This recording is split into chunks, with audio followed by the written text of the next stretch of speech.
Continuamos en estos espacios de Noticias Caracol, el candidato en sala de prensa, el lugar donde nosotros los periodistas le preguntamos al candidato sobre esas propuestas, temas coyunturales y por supuesto lo que se espera de cara a la primera vuelta presidencial. Hoy le queremos dar la bienvenida al candidato Miguel Uribe Londoño. Bienvenido, candidato, aquí a Noticias Caracol.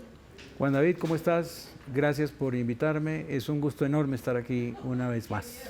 Qué bueno, candidato. También nos acompaña Manuel Jáuregui, quien es periodista de la mesa editorial. Juan Andrés Beltrán, periodista de Bogotá, candidato. Está con nosotros también Natalie Ramos, periodista de la mesa regional.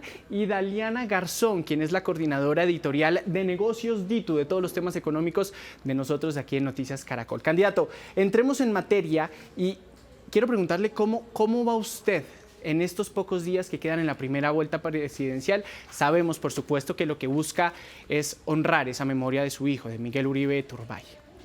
Empecemos por ahí. El que debería estar sentado con ustedes aquí hoy es Miguel, mi hijo.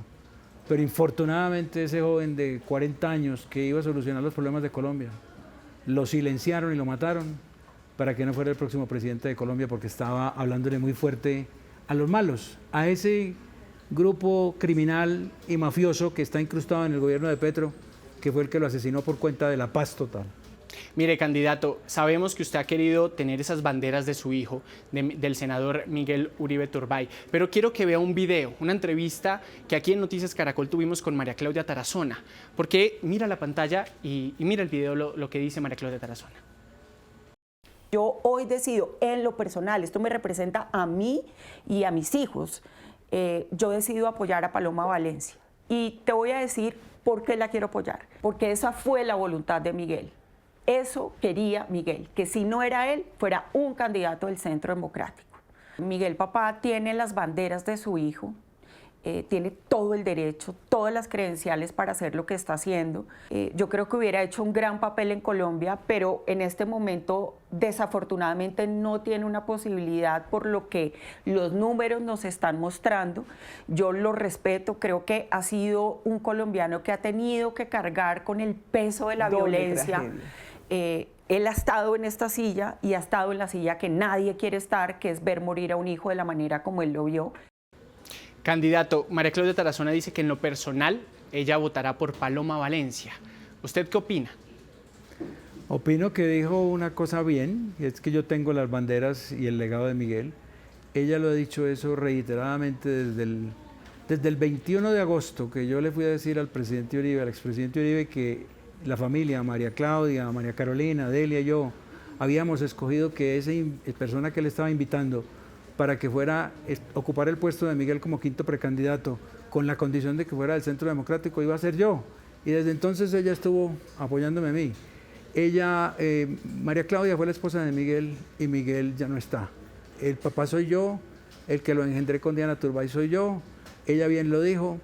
Me parece que hay una imprecisión. Yo he sido muy respetuoso con María Claudia y hemos tenido relación, como ella también lo ha dicho en otras ocasiones, maravillosa con ella, con sus hijas, con mi nieto, y no he querido hacer ninguna polémica distinta a decir, yo creo que la utilizaron para que ella dijera eso, tanto Paloma como Uribe, quién sabe por qué la convencieron de llegar a eso, pero ella está en su libertad de escoger por quién quiere votar y de cambiar la opinión. Ahí lo que no está bien es que decir que Miguel hubiera querido eso, no, porque Miguel no hubiera querido eso porque él hubiera ganado la candidatura. Él lo que menos hubiera querido era que Paloma Valencia fuera candidata, porque Miguel se murió muy atormentado el 7 de junio del año pasado, con el tratamiento que él estaba recibiendo de Paloma Valencia, que era infame. Le decía que tenía conducta mafiosa, le decía que estaba financiado por los paramilitares. Paloma no tuvo límites en su lengua, lo cual la hace muy mala candidata y es muy mal síntoma para nosotros los colombianos, porque ella no peleó honorablemente con Miguel esa candidatura. De manera que lo que menos que Miguel hubiera querido era que alguna de ellas fuera la candidata del Centro Democrático. Y Miguel no está, entonces esa ecuación no es válida, eso es una falacia. Mire, quiero que dejemos este punto político, más adelante vamos a tener espacio para tomarlo, pero hablando de esa cruda realidad que lastimosamente pues afectó a su familia y afectó a toda Colombia, pues Manuel Jáuregui tiene pregunta para usted. Manuel. Candidato, después del magnicidio de su hijo, usted endureció el discurso frente a lo que es la cruda realidad de la violencia en el país. territorios como Arauca, Cauca, el Catatumbo están inundados de violencia. Estamos hablando de extorsión, de secuestros, de asesinatos, de atentados. Y usted en su programa político ha dicho que va a endurecer precisamente este trabajo para poder llevar control al territorio.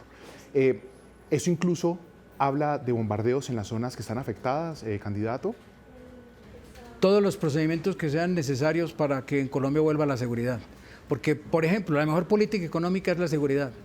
Las personas necesitamos seguridad. Hoy en Colombia la vida no vale nada. Se mata muy fácil. No tiene costo matar. Es muy barato matar. Así como mataron a Miguel todos los días, están matando a muchos colombianos. Y eso no es lo que queremos. Es que tiene que haber autoridad, tiene que haber orden, tiene que haber constitución y ley.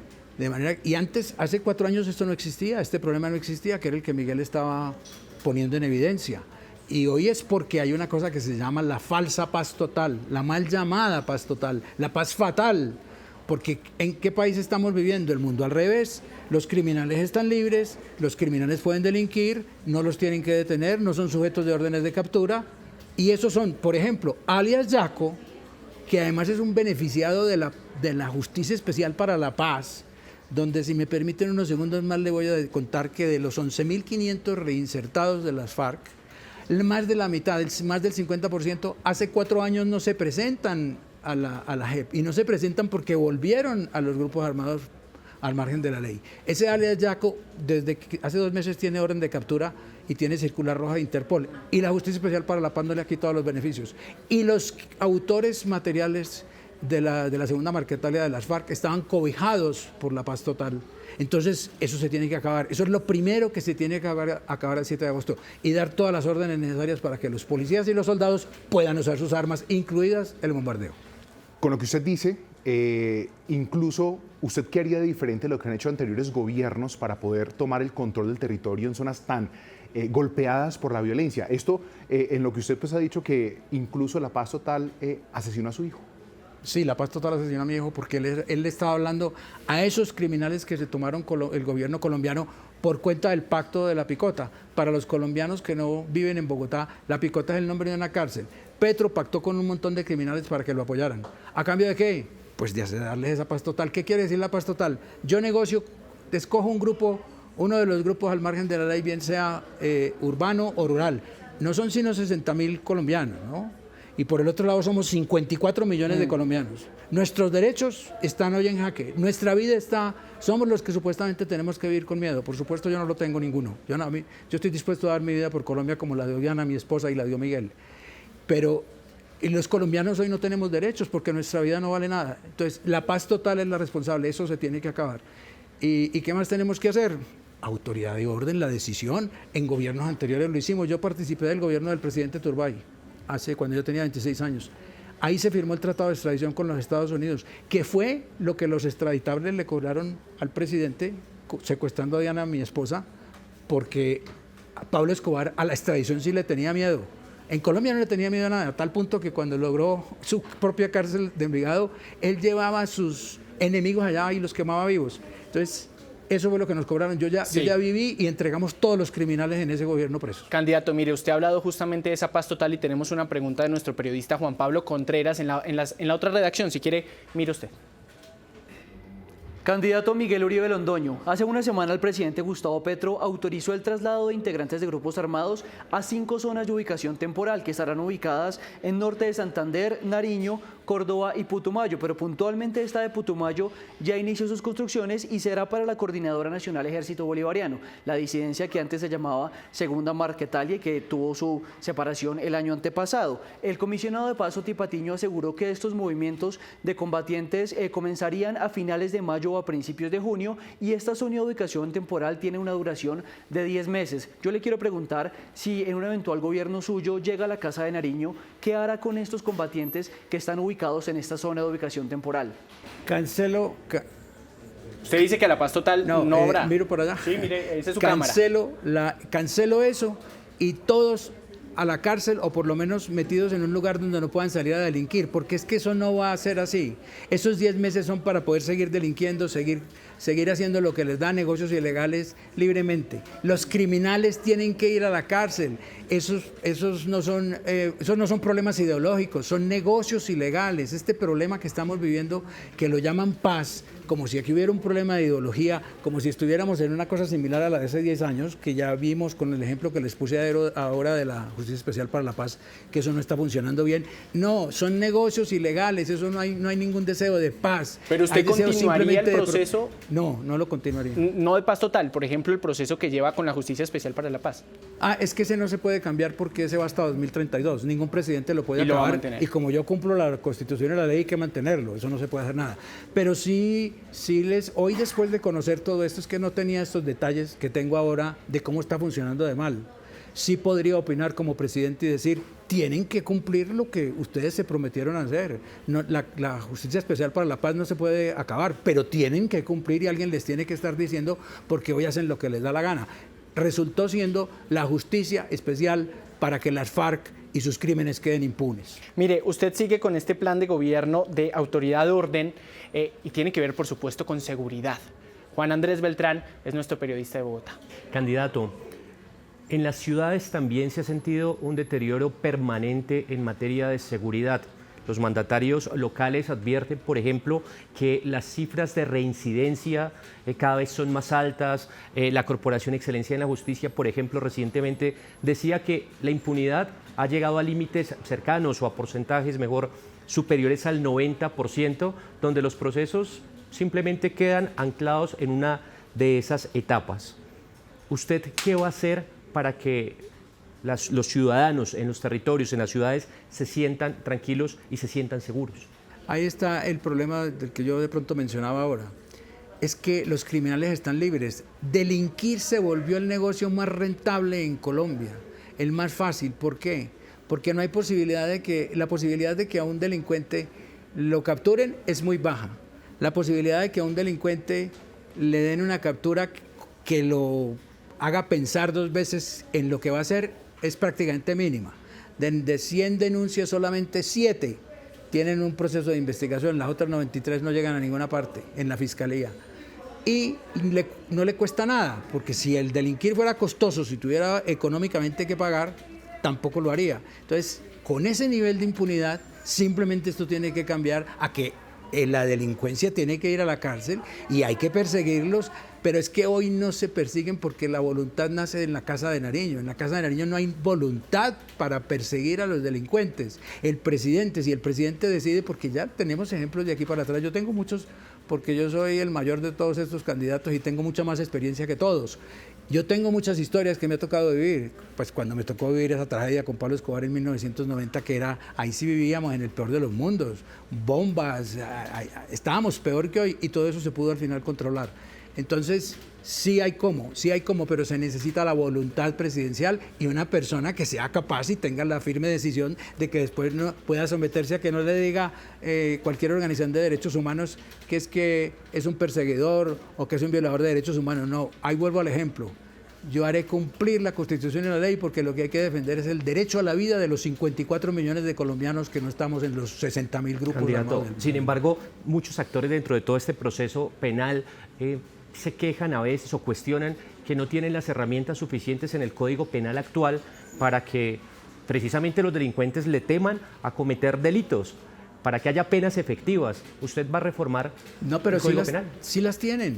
Hay suficientes penas, es que no las están aplicando. Entonces, ¿dónde está fallando? ¿Dónde sería ese ajuste que usted haría para que pues, esas penas se puedan aplicar si usted cree que son las convenientes?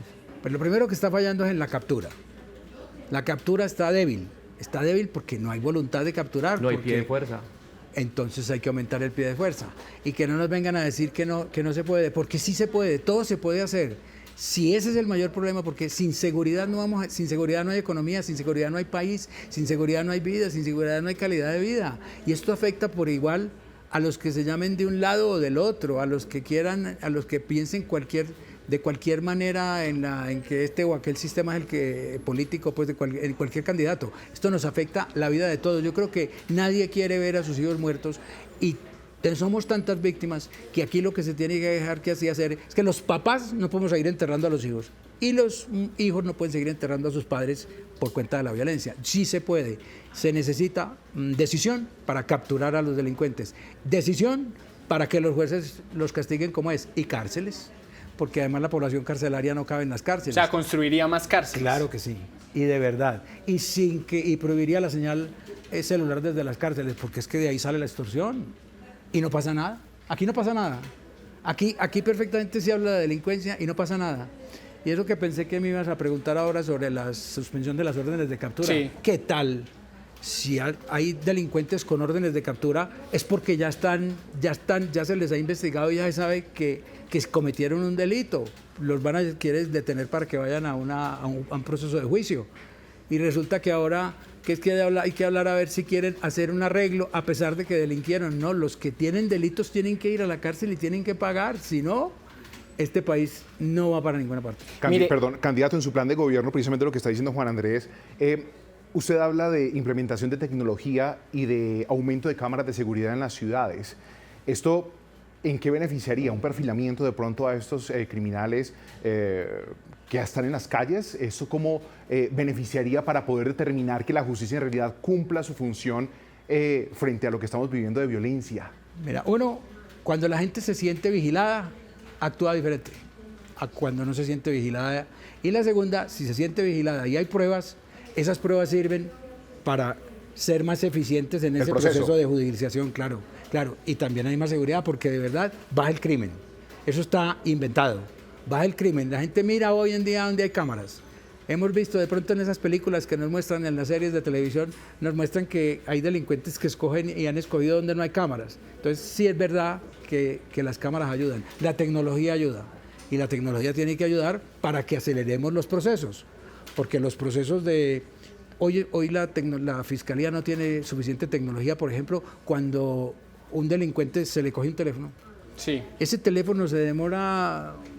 En Colombia se pueden demorar 1 año para analizar el teléfono. Mire. Hoy hay elementos de seguridad, equipos de seguridad que te analizan un teléfono en Estados Unidos en 24 horas y con esas 24 horas ya se sabe dónde estuvo, en qué células pasó, con quién habló. Ese tipo de tecnología sin duda que nos cambiaría la vida. Candidato, tenemos que pasar de tema porque también es muy importante la realidad que se vive en la periferia, en otras ciudades. Natalie tiene preguntas de usted, por supuesto, desde las regiones. Candidato, una de las inconformidades que tienen los gobernadores y los alcaldes es que se sienten abandonados por el Estado. Particularmente en este gobierno hemos escuchado gobernadores y alcaldes, por ejemplo, de regiones como el Valle, Antioquia, el Caribe y por supuesto de mi tierra también de Santander, diciendo que los dejaron solos, solucionando problemas graves de salud y por ejemplo también de seguridad. Básicamente para ellos las decisiones se toman aquí en Bogotá, los recursos están aquí en la capital, pero quienes deben solucionar los problemas como los bloqueos, los paros y las manifestaciones son ellos allá en las regiones. ¿Cómo descentralizar el poder? ¿Cómo descentralizar el poder de decidir y también el poder de administrar los recursos? Natalie, qué buena pregunta. La Constitución de Colombia que yo vi hacer en 1991, porque además yo era senador, yo soy uno de los senadores en 1900 que fui revocado para hacer la elección que se hizo el 9 de diciembre de 1990 para elegir la Constitución del 91. Sí. En su artículo primero dice: Colombia es una república unitaria con entidades territoriales descentralizadas. Llevamos 35 años sin que esa descentralización haya sido efectiva. Entonces, ¿qué? Seguimos, porque Colombia es un país que nunca cambia de problemas, siempre tiene los mismos porque nunca soluciona problemas. ¿Seguimos con eso o ensayamos otro sistema? Además, porque está sujeto a este problema ideológico y político de un presidente, que es la primera vez que sucede en extrema, que es Petro, que a los gobernadores y a los alcaldes que no están del lado de él, pues les ha impuesto un castigo mayor. Vamos a ensayar el sistema de una Colombia federal, como es en Brasil, como es en Argentina, como es en México, como es en Estados Unidos, como es en el Canadá, como es en Venezuela, que se llame República Federal de Colombia. ¿Regresarnos un poco en la historia de Colombia de alguna forma, candidato? Bueno, ya lo hubo, pero no quiere decir que nos Pero estemos eso no yendo iría al en pasado. contra de la Constitución que usted dice estar fiel a ella. Sí, pero quiero cambiar el artículo. No, pero quiero hacer una reforma constitucional para cambiar el artículo primero de la Constitución. En vez de que Colombia sea una república unitaria con entidades descentralizadas entidades territoriales descentralizadas, Colombia será una república federal. Y le montamos un sistema federal a Colombia. Tenemos que cambiar, podemos cambiar, pues si el mundo hemos visto cómo cambia de rápido, no es sino que miremos la Candidato, tecnología. ¿eso no sería como refundar la patria? El cambiar absolutamente, o sea, porque somos una república. Se avanzó en eso, de alguna manera Pero es se que avanzó. una república también es federal. La República del Brasil es la República Federal del Brasil. Los Estados Unidos mexicanos también es una república. Estados Unidos es una república antes que todo. Está escrito así por los que llaman ellos los padres fundadores de 1776. En Argentina se llama la República Argentina también. Sí puede ser república. El hecho de que el sistema de división de sus territorios sea federal no quiere decir que debe ser república, ni quiere decir ningún atraso. De pronto es un avance mayor y esto va a favorecer enormemente a las regiones porque no podemos seguir viviendo en ese centralismo natalí. No va a cambiar. Bogotá se chupa todo. Además hubo recientemente un referendo que se iba a hacer para que tuviera más recursos y la comisión primera la echó abajo. ¿Y quién lo echó? ¿Saben cuál voto lo echó abajo? El de Paloma Valencia. Candidato, pero bueno, ¿qué vemos también en ese escenario? ¿Cuál sería de pronto el vacío? Y es que regiones que eventualmente no voten por usted podrían ser castigadas en una página en la que regresemos entonces a estos estados federales. No, porque eso tenía unas normas muy estrictas donde además tienen acceso a sus propios recursos. Hoy sí están siendo castigadas. Hoy sí se ha vivido el mejor ejemplo y un ejemplo excepcional para mí ha sido el de mi tierra. Yo soy paisa. En Antioquia ha habido un castigo enorme del presidente Petro, suspendiendo inclusive compromisos ya hechos. Por ejemplo, el metro de Medellín el metro de la 80 en Medellín tiene un contrato aprobado de cofinanciación del Estado. Hace más de un año le está debiendo Petro, la Nación, 397.000 millones de pesos al metro de Medellín y no se los da simplemente porque no quiere. Como sigue deteniendo el proyecto del Canal del Dique en Cartagena, que es un proyecto que lo necesita la ciudad y lo que hace es servirle a la naturaleza. Promovería entonces una reforma constitucional, más no una constituyente. Es lo que le estoy entendiendo, por Senado, por Congreso. Es que la constituyente es un sistema de reformar la Constitución, pero tiene un montón de condiciones. No, hay que ir al Congreso directamente, que es la vía natural y normal para reformar la Constitución. Un proyecto de reforma de Constitución con estos artículos. ¿Cuál? Colombia Federal. Y hay que modificar los artículos pertinentes en la Constitución. En este momento de memoria no te podría decir cuáles son, pero en la esencia es lo importante. Ese sería el primer paso que usted haría si llega al 7 de agosto. Y es muy posible que en ese Congreso colombiano que está integrado por colombianos de todas las regiones, todos o la mayoría van a querer apoyar este proyecto, inclusive los de Bogotá, porque Bogotá también sería un territorio federal, como lo es México, como lo es Washington. Mire, hay otra bandera suya y tiene que ver con economía social, tiene que ver por supuesto con todos sus proyectos sociales y económicos. Está con nosotros Daliana Garzón de Negocios Dito. Candidato, usted sabe que en la actualidad el 99% del tejido empresarial colombiano está compuesto por las micro, las pequeñas y las medianas empresas. Usted ha hablado que para revertir esa tendencia de una inversión extranjera directa que ha decrecido más de 16% al cierre, por ejemplo, del 2025, va a ser necesario bajar esa carga tributaria. En línea con esto, usted propone una nueva reforma tributaria orientada a bajar esos tributos porque no solo las empresas, los colombianos de a pie también dicen que no aguantan un tributo más. Así es, bajar los impuestos. Ya llegamos a un nivel donde no se puede, y además tener una tasa tan alta estimula la evasión. La evasión nos está costando cerca de 80 billones de pesos cada año, 80.000 millones de millones. Sí, bajaría los impuestos sin duda alguna. ¿A quién? A todo el mundo, a las empresas, a los ciudadanos de menores ingresos que se los han subido exageradamente. Se los subió Gustavo Petro exageradamente en la reforma tributaria del segundo semestre de 2022, porque después afortunadamente no pudo volverlo a hacer.